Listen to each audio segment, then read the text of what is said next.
something. Anyway. Father, I ask for your presence now, and I just pray that maybe some we could come out of here and better understanding of how to reach people for whom you have died. In Christ's name, amen. I want to talk a little while, as I did a few minutes ago, about how I became a believer, and basically it's a quick survey of my conversion story. And I use that word with horror because Jews do not like to hear the word conversion. The worst thing you can do if you have a Jewish friend is say, well, I know a Jew who converted.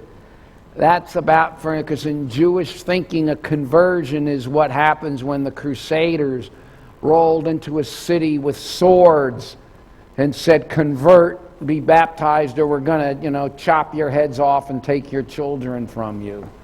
So it's got a bad connotation, even though the fact that everybody, even Gentiles, need to be converted. But anyway, I want to give you a little bit of background with me. I was raised secular Jew, totally relativistic. No such thing as truth. You had your truth, and that was your truth. You had your truth, and that was your truth. And it didn't matter if they were diametrically opposed, if one said the total opposite of the other, because there was no overarching point where you could stand where there was truth with a capital T. It was just a bunch of little personal, individual truths. This was sort of the postmodern mind, the postmodern ethos, and that's what I believe, that's what I was educated in, and that's how I was raised. All that changed for me one day, though. I was about 21 years old. I was in a pizza parlor at the University of Florida at Gainesville. And I'm sitting there in this pizza parlor, I'm eating a pizza, I'm drinking a beer, and I'm reading a philosopher named Spinoza. And Spinoza said something that right there in that pizza parlor that changed my life forever. And what he said was that in order to live the most perfect life upon the earth, you needed to find out the reason why you were here and then live your life accordingly. And for some reason, it was like those words went into my mind like a prefrontal lobe lobotomy.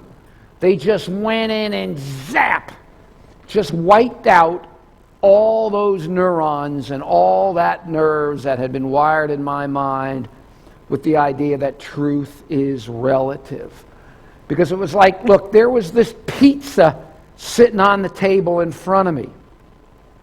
Now you could take 1,000 different people and they could have 1,000 different explanations for how the pizza got there. Somebody could have believed the Egyptian cat goddess Bastet created the people. Some could believe that aliens from Mars created the pizza. Some could believe it evolved out of the ground. People could have started religions. They could have died. They could have killed over their belief in how the pizza got there. You could have 1,000. You could have 10,000 people with 10,000 views, and maybe every single one of the views was wrong. But still, it didn't take away from the fact that there was the pizza on the table, and somewhere out there, there had to have been an explanation for the pizza. Somewhere in the universe, somewhere there was an explanation for how the pizza got there, and that explanation was the truth about the pizza. Well, at that moment, as I said, I was 21 years old. For some reason, it just hit me. In the same way that there has to be an explanation for the pizza, I just sort of looked around and just said, hey, there's a world. There's something. I'm here. There's a reality here There's something here. And in the same way that I knew that there had to, somewhere out there, have been an explanation that explained the pizza. At that moment, I knew somewhere out there had to have been an explanation for the world, the universe. And whatever that explanation was that explained the pizza, that was the truth about the pizza. And whatever that explanation is or was that explained the existence of the world and the universe, that was the truth with a capital T about the universe. And the point is, it was suddenly, for the first time in my life, it hit me that truth had to exist. Now you might think, Mickey Mouse could have told me that, but again, everything took me till I was 21 years to come to that conclusion. But again, unless you were raised and educated in this postmodern ethos, you can't understand what a radical shift that was for me. Anybody looking just would have seen a guy getting up and walking out of a pizza parlor. But I remember walking through the streets of Gainesville, Florida. I was 21 years old, walking through the streets after that happened, and there was this burning. There was just this burning sensation in me. I mean, I felt it in my gut, in my chest, thinking to myself, wow, there's got to be truth. And then I thought, if it were humanly possible, because even though I knew truth had to exist, I suddenly realized there was absolutely no reason why I would, automatically have to come to know it. You know what I'm saying? But it suddenly struck me that, man, I know that truth exists. I thought, if I could know it, I wanted to know it. I didn't care where it led me, what it cost me, what I had to suffer, what I had to give up.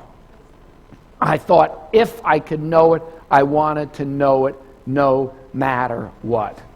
And all I know is of all the different paths I could have gone on, all the different groups, and I got involved in these gurus that. I told the group I went through my Marxist phase for a while. I mean, all the nonsense.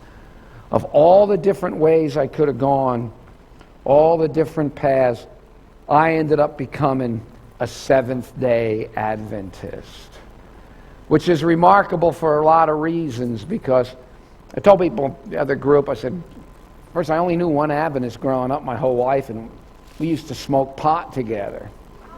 And he was stoned, and he'd witnessed to me.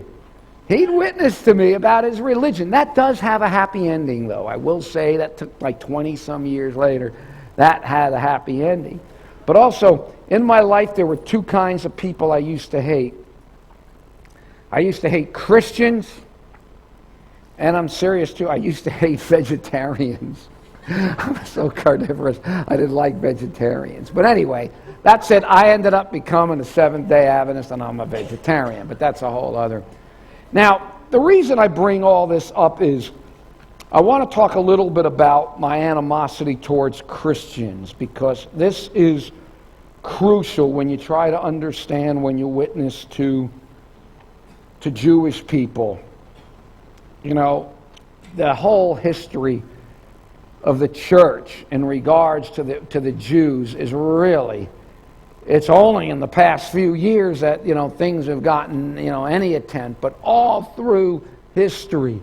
I mean, the Crusaders, these quote Christians, would go down, they'd go through Europe. Remember, the Crusaders got to Jerusalem, I don't know, for some reason I keep saying 1066, but that's the date the Normans came and civilized England. Oh, no, I shouldn't say that, I'm just teasing you. But for some reason about that time, the Crusaders come down to Jerusalem. They round up all the Jews, put them in a synagogue, and burn the synagogue to the ground with the Jews inside, while these Christians are singing, songs, hymns to Jesus.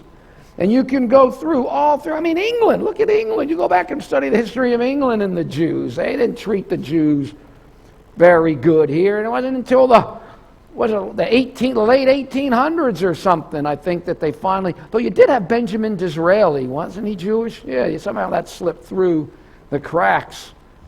But I mean, they're all through the persecution, all through, the Nazis with the yellow stars, with the Jews. They got that from the Catholic Church. It was the Catholics that first started that, putting the Jews in ghettos. They would try to force the Jews to convert. They would come into towns, they would take the Jews, they would bring them up along a river. Either you get baptized, or we're going to chop your heads off, or we're going to drown you, or we're going to take your children away from you. And you can go on and on and on. All the persecution done unabashedly by people professing Jesus. I told the group about Martin Luther.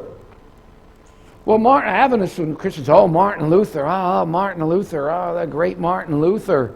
As Adventists, we got one spin on Martin Luther, the spin in the great controversy. And that's correct. That spin is correct, but the picture's a lot wider than that.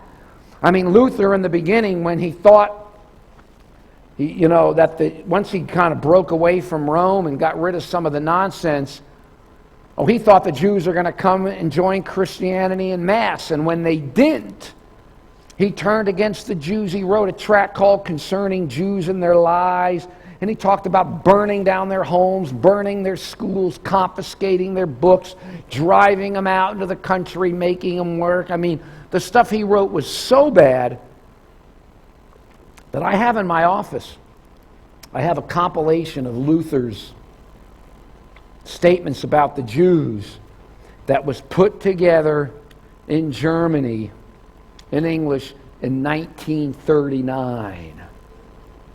Because the Nazis found an ally in Martin Luther. In fact, I told the group during the Nuremberg trials, when they had Julius Streicher on trial for his propaganda and so on, they ended up hanging him. But at one point during the Nuremberg trials, Streicher pulled up an empty chair, put it right next to him. And he said, "This chair is for Dr. Martin Luther, because not one thing I ever wrote about the Jews was any worse than what Martin Luther himself wrote." And that's pretty powerful. And and again, you get to the Holocaust.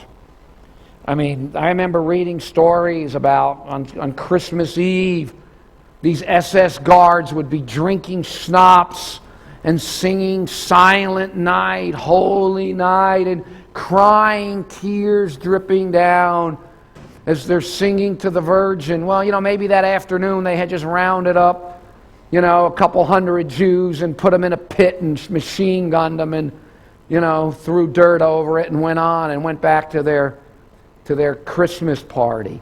So all this happens to the Jews. Admittedly, not all these people are Christians, but again, you'd think those that did that weren't. But they were done by people, many of them who had gone to churches, who had gone to Christian schools, who were educated, gone to Sunday school. And see, in the Jewish mind, if you're not Jewish, if you're not a Muslim, you're a Christian. You're a Christian. That's in most Jewish thinking. Catholic, Protestant, they don't make the distinction. If you're not a Jew and you're not a Muslim, then you're a Christian. In fact, I remember a while back, to give you an example, my mother was telling me, I got a sister, her and her husband can really, really drink. They're full-fledged drinkers.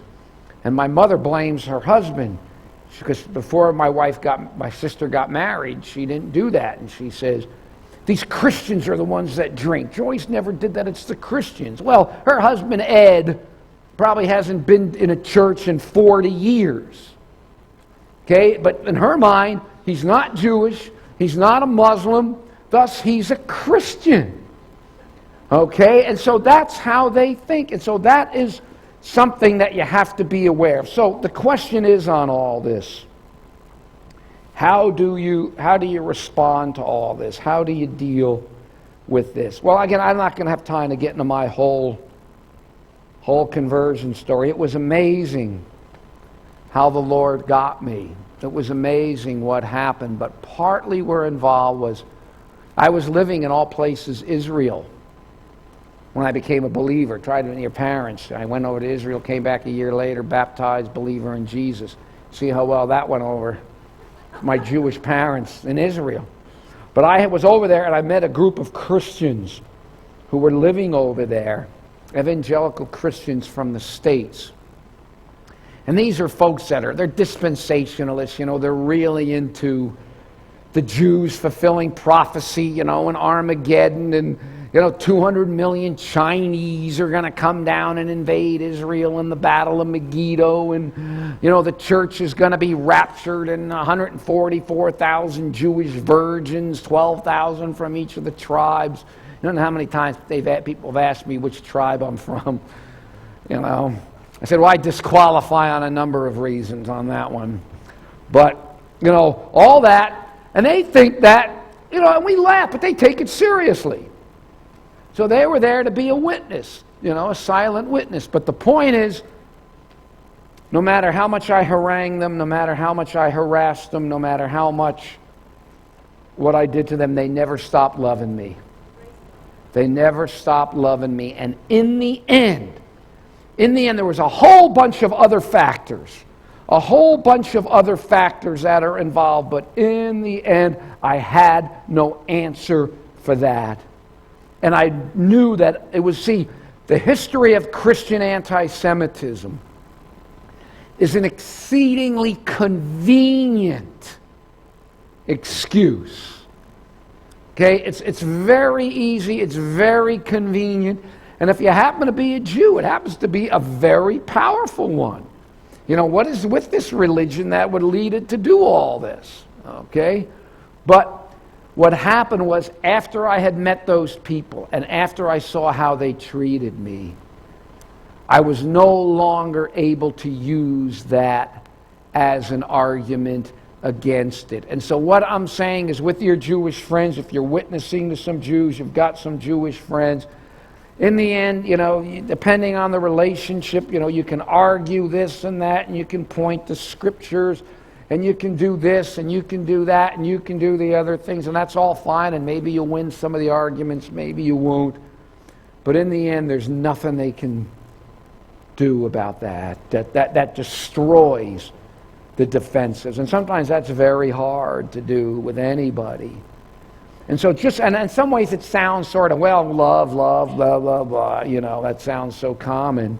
But, it works, In the end, it works with anybody, and particularly if you're dealing with Jewish people who haven't historically seen a whole lot of love from Christians, it can be a very powerful witness to them. So, okay, that's sort of a general thing, but just keep in mind when you're dealing with somebody Jewish that they've got this whole historical perspective. It's there, it's behind, and it's not easy to get rid of. As I told the other group, I'll tell you now because I think it just helps hammer this point in. I became a Seventh-day Adventist in 1980. I got hired by the General Conference in 1983, and I've been there since 83. I've been an ordained minister in the church since 92. Okay, this is my life. It's nothing else. I don't have anything else. I don't want anything else. And yet, after all this time, I am not comfortable being in a church. Not comfortable when I hear my kids talk about going to church. It just sort of puts a little knot in my stomach. I don't like it. Sitting there singing hymns, singing Onward Christian Soldiers. I won't sing it. To me, it evokes just all this just appalling images in my mind. But see, the problem is you're stuck with me.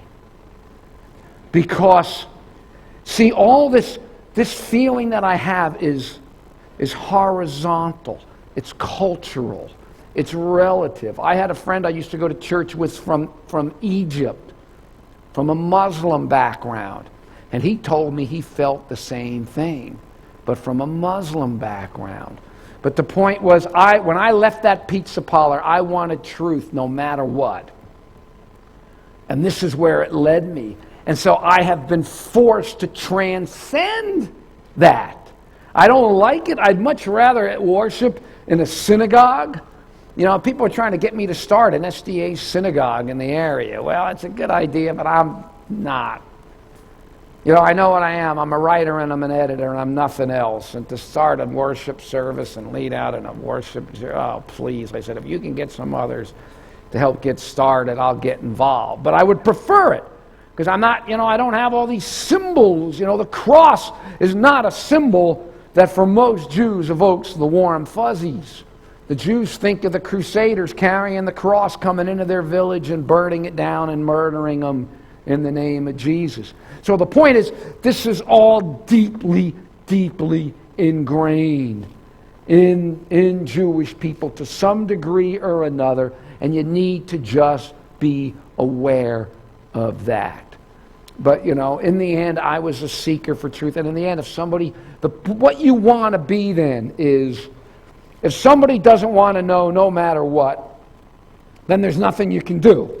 There's nothing you can do no matter what religion they are. But if they are open, and a lot of Jewish people are, there are probably more Jews who believe in Jesus now than there have ever been in any history, probably since the time of Christ and the early church, which was almost all Jews in the beginning. And the key is to try to not say things. So while you're friends with them and just loving them and showing them you're friends, the key is to try to, it's almost not so much what you, it's what you got to be careful that you don't say the wrong things to offend them. And I'm just going to try to touch on a little of that now. I mean, one of the important things with you've got Jewish friends, inevitably, the question of Israel and Zionism and the return of Jews over there. And I know Europe's got a different attitude about Israel than at least in America, at least what I read from the polls. And the bottom line is, I don't care what you think of Israel, whether you don't think they have a right to be there, whether you want to see the Arabs wipe them out and take over. I mean, I would hope not. However you view it, if you don't feel positive, if you can't be supportive, don't say squat. Just don't bring it up. Now, I happen to know some people who are not, they don't have an anti-Jewish bone in their body. They're not anti-Semites. They don't like Israel. Okay? I can handle it. Okay? But I know a lot of Jewish, in the Jewish thinking, in many ways, Israel in its own way is almost some kind of redemption for the Holocaust. Okay? And when you talk bad about Israel, many people, and in some cases, anti-Zionism is a cover for anti-Semitism. I mean, I know that's true, but not always. But the point is, it's an exceedingly sensitive subject with the Jews. So if you are supportive of Israel, you can speak something nice of it, fine, do it. It'll establish a bridge. But if you don't, you're hostile or you're indifferent or whatever, don't bring it up. I mean, if you want to try to win a political argument, that's fine, but you might turn a friend off to ever knowing Jesus. You might be the closest link these people could have to coming to have a relationship and knowing Jesus, and you don't want to blow it and ruin it over that. If you don't like Israel, just don't say anything about it. Now, another thing that's important, too, to remember, one of the worst things you can do is you can go from here and you can say, oh, I just heard some guy, Goldstein, he used to be Jewish, but now he's a Christian, now he's a Seventh-day Adventist. That will go over like a lead balloon. I consider myself a Jew. I still consider myself a Jew. Jews do not want to give up their Jewish identity. I can't explain it. I don't understand it totally, but Jews do not want to give up their Jewish identity. And the good news is by accepting the Hebrew Messiah, Jesus, they're not giving up their identity. You know, the Jews are they not the natural branch? It's the natural branch being grafted into the natural root.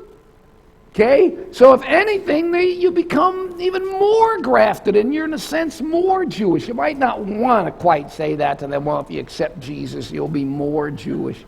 But that's the idea. Okay? But the point is they don't want to give up this sense of their Jewish identity. In fact, there's this Jewish woman that runs a cafe that I go to, and I try to witness to her, and she said that, look, if they ever made a division and they put Gentiles on one side and Jews on the other side, where would you go? And I said, I wouldn't even give it a second thought. I'd be over on the Jewish side. Wouldn't even give it a second thought.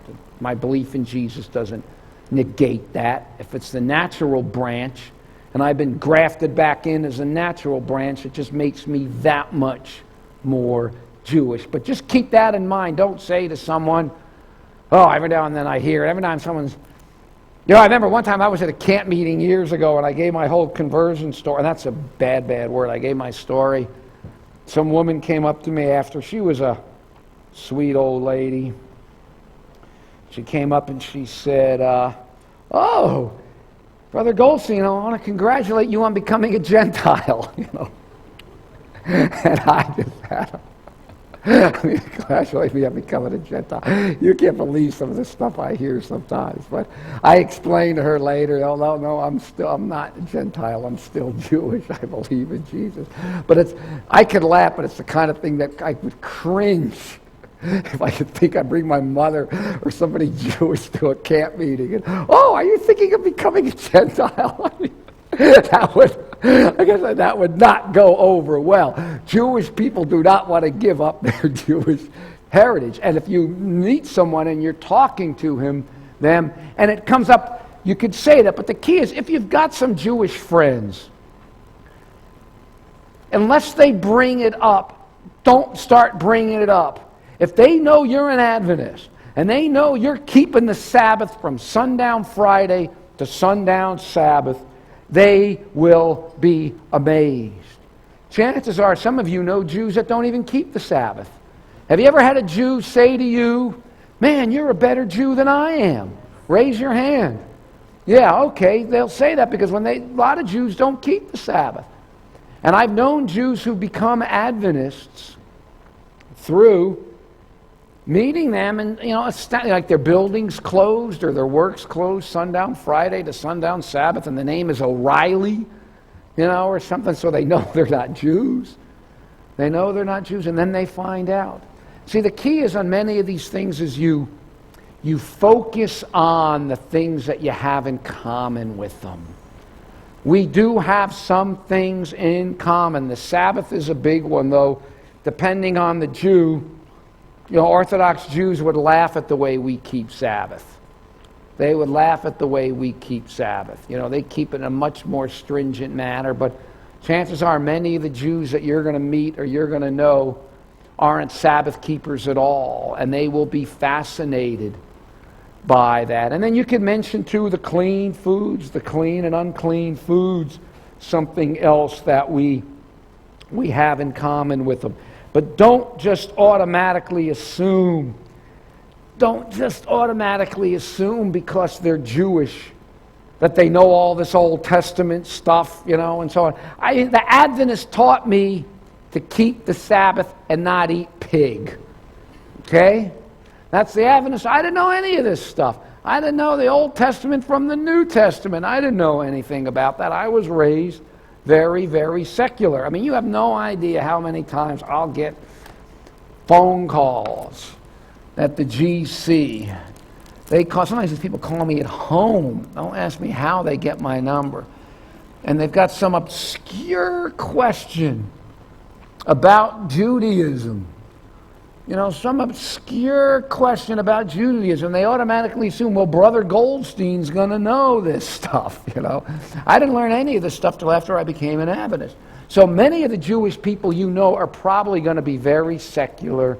They're not going to know a lot. Now, you might know some religious Jewish people, and that's a whole different story. That's a whole different ball of wax. And so, sometimes people come up and say, well, how do I witness to my Jewish friends? And I say, well, I need a little more information. What kind of Jews are they? Are they secular Jews? Are they religious Jews? Are they somebody you're very close to? Are they just a casual acquaintance? What kind of, are they? I need a little more facts on it. But generally I say just love them, be friends with them. Don't you necessarily bring up the subject. Let them bring up the subject. And then you got to go at it in a very humble way. You can't go at it, well, Jesus is a Messiah kind of thing. You can more like, well, I've read some prophecies and stuff, and in my understanding of the Hebrew Bible, I see some good reasons why. One of the things I've thrown out before, especially if you deal with religious Jews, I think it's a good argument. And I've tried it. Now I got some of the most cockamamie responses, but because it's only going to work with religious Jews. And once you get real religious, it's very easy to step out of the realm of the rational. You step into the realm of faith. And faith is fine. We all believe in faith, but you can have faith in, the Hale-Bopp wackos that killed themselves in California 5 years ago had faith that the Hale-Bopp comet was, come to take their souls off, the universe. I mean, that was faith. It was wacko.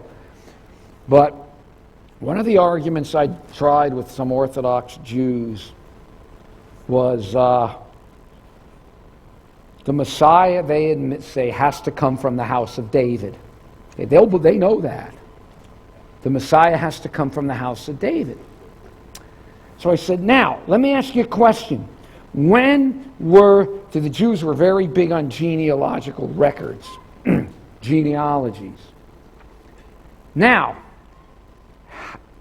after the destruction of the temple by the Romans in AD 70, where all the records were kept, all the records, all the genealogies were destroyed, it would seem that were the Messiah to come, and we would have to make sure he was of the tribe of David or the lineage of David, it would seem he would have had to have come prior to the destruction of the temple when the records were destroyed.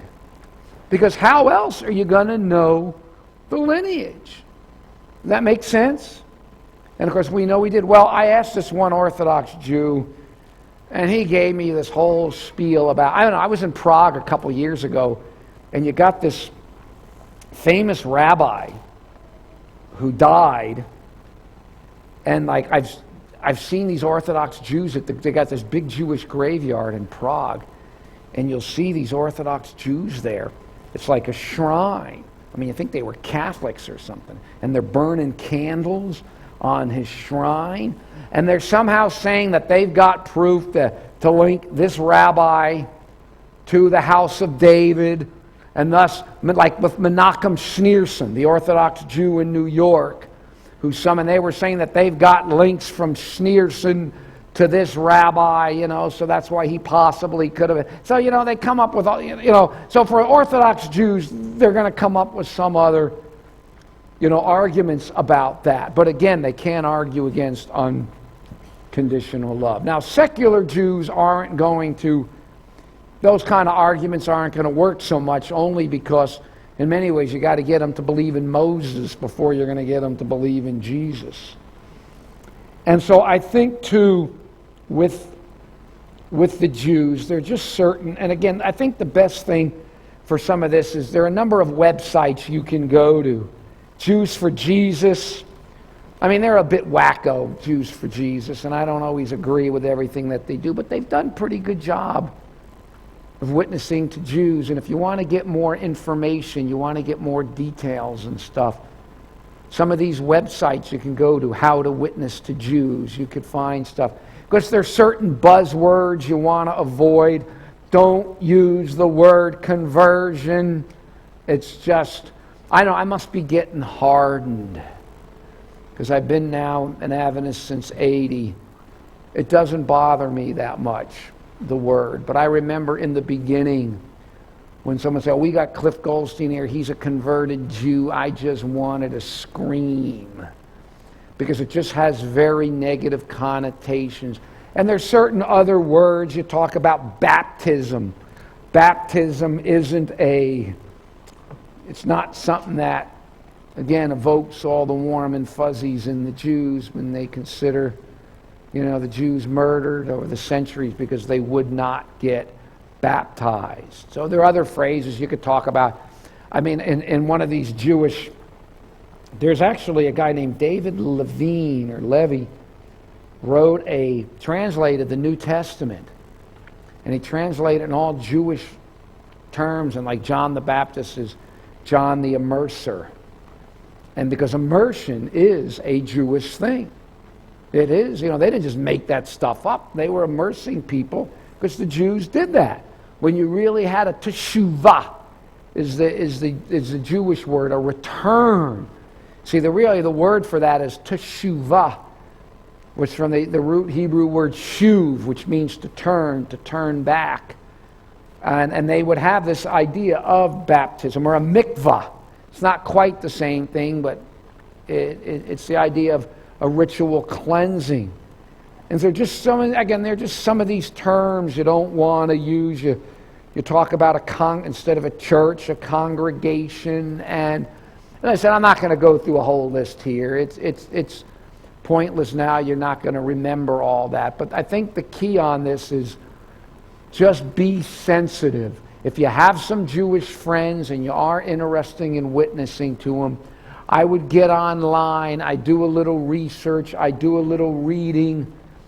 As I said, the key is to love them, but to make sure you try to avoid things that will offend them.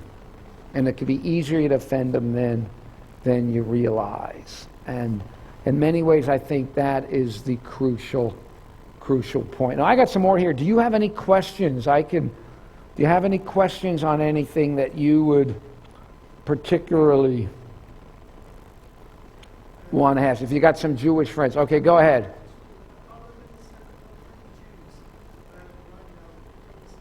Yeah, that's a very interesting thing. There are Jewish Adventists really all over the world. There are actually three of us at the GC. There are three Jewish Adventists at the GC who are, both parents are Jewish. And I know one or two that have got some Jewish blood in them, but there are scattered all over the world. Richard Elifer in Israel is doing a pretty good job over there. And in Latin America, they have like Adventist synagogues. In fact, I did a baptism. It was funny. In fact, it was a funny story. I'm an ordained minister. I never pastored a church. I mean, I'm no pastor. I mean, I could be a belly dancer faster than I could be a pastor. But they ordained me because of my writing and my preaching, and I guess this is all taped. Oh well, whatever. Whatever. But what happened was, I was getting ready to go to Argentina to preach. And when they found out I was coming, they said, look, would you do a baptism down there? There's a Jewish guy, and they want you to baptize him. And I said, sure. And I wasn't thinking about it. And then about a day before we're going down, and I'm thinking, how do you do it? What do you do? I don't know how. I mean, I've seen it. I don't know how to do it. So some secretary in the office gave me said, you do this, and you hold that, and you say this, and you do that. And I wrote down the notes, and I went down there and baptized this guy like I knew what I was doing, and I didn't. But he was Jewish. And they have a Jewish Adventist synagogue in different places there. And they have some of them around. And I like the idea. Nothing says you gotta, a church and a steeple and all that. Where's that biblical? This is all Western, and your Easter bunnies and all that. I mean, that's paganism. That's not biblical. So in many ways, to get back to the synagogue, in some ways, is to get back to you might say, a more primitive, purer form of worship, but we really don't know because there's so much tradition wrapped up in it as well. That's one of the reasons I've never really had an interest in doing it, because I'm not a guy that's really much into tradition. I don't, just give me the facts. Just give me the bare facts. I might be 100% full-blooded Jew, but in my mind I'm a Greek, and I like metaphysics, and I like, the absolutes and all that, and stories and traditions and all that, which is part of the biblical thing. It's not easy for me to get my mind around it. But yeah, there are Jewish Adventists scattered all over the world. And huh?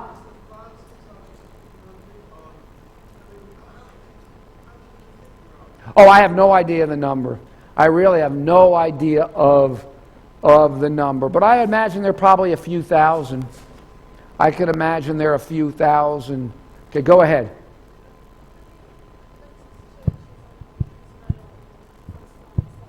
How many?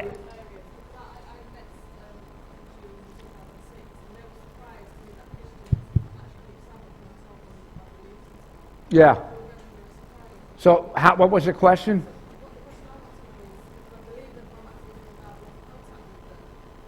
That how many churches, Adventist churches, are in Israel and Palestine, those areas? Oh, I don't know. You know, there's a number of scattered little groups there. There are a number. You know, they want to talk about breaking down. The gospel's supposed to break down barriers. Well, we are very fallen creatures because nothing was happening over there. And then Eliphaz got the idea. The Romanian Jews who are Adventists, they meet in a Romanian church. And the Bulgarian Jews who are Adventists, they meet in a Bulgarian church. And the Lithuanian Jews who are Adventists, they meet in the Lithuanian church. And that seems to be working. Okay, it's not the ideal, but look, people are people. Nationalism is nationalism. Ethnicity is ethnicity. You know, we're a fallen world. It doesn't just all that just vanish the way that it should. But Richard Eliphaz, there is a good work going on over there. They are reaching Jews, and Jews are coming into the Adventist church. It's really more, as somebody said in the other meeting, it's more friendship evangelism. It's just you get to know them. You know, like Ellen White said, Christ's method alone. You know, Jesus mingled among them, became one of them, ministered to them, showed sympathy to their needs. He broke down barriers, and then people were able to come. And I think in the end, the Jews don't need so much hear the good news. They've heard the good news, usually with a sword hanging over their head. They need to see it lived in the lives of people. Because as I said, there's no argument against that. They could fight with you over the prophecies. I've argued with Orthodox Jews over the prophecies. They got their arguments against it. They write books debunking or trying to debunk every single prophecy that we believe point to Jesus. I'm not saying they're correct. I'm just saying that there are arguments that are out there, but you can't really, when you show people unconditional love, then that'll go an awful long way in breaking down barriers. If they could see that, then I believe they're going to be more open to coming. But then finally, though, one of the things, too, I cringe at is you work with somebody Jewish and you get to know them, and then you want to rush out and bring them to the local church. Oh, yeah, okay, yeah, all right. What can I say? You gotta, you gotta brace them. You gotta brace them for that. Because I can tell you horror stories about some things people have said to me when I first started coming to the Adventist church. But as I said, I'm a hardcore Adventist. You're stuck with me. There's nowhere else for me to go. There's nothing else I could do. So I don't think there's anything you can do to drive me out of here. But I've had experiences, and this is where the Lord has led me. And this is where, through the grace of God, I'm going to be regardless. But not everybody has been at that point. And so we got to try to help them reach that point. Okay, last question right there. My question is kind of related to something that you mentioned about, the Orthodox Jews rebutting each prophecy that we might have. One of my Jewish friends, when I was trying to meet him at a common, point, i.e. the Old Testament, he turned around to me and said, well, even the Old Testament, your whole Bible, the way it's ordered, the way the books are put there, it's got a Christian bias, to it. And I didn't know what to say because I haven't read, the Jewish. Well, all you could do is get them an English Old Testament that was put together by the Jewish Publication Society. The order of the books in our Bible is different than the order of theirs. But so what? Say, all right, here's your Bible. You know, people who are serious about witnessing to Jews, give them Bible studies from their own Bibles. You can prove Jesus to them from a Jewish Bible. That would be the ideal way to do it. So anyway, well, that's it. I got the gong. Anyway, let's pray.